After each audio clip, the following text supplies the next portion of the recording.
Perhaps you can tell us what intersectionality means to you. Yeah, so I'll start by setting the scene a little bit and say that I grew up in public housing. So in the UK, we call that council housing. And as you can probably tell, it was a very strict religious household.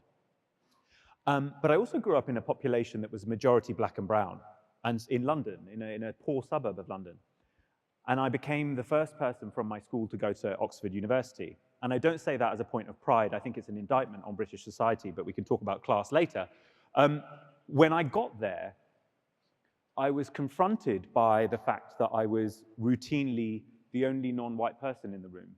I was confronted by the fact that I was poor, something that actually hadn't really been part of my education. I knew that people like Bill Gates existed, but I didn't realize that there was this whole layer of the middle class that existed above me.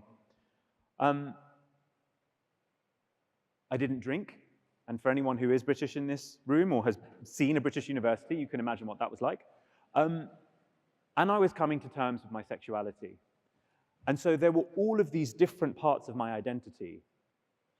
And then fast forward, and I came to writing this book. I remember talking to one editor, and she said to me, Mohsin, you know what, this is not one book. This is at least 3 books. Now, personally, I kind of wish I'd gone down the 3-book route, but I thought to myself, no, I don't want to do it as 3 books. I want to do it as 1 book. And she said, but to do it as 1 book, well, that would be too difficult. It'd be too hard.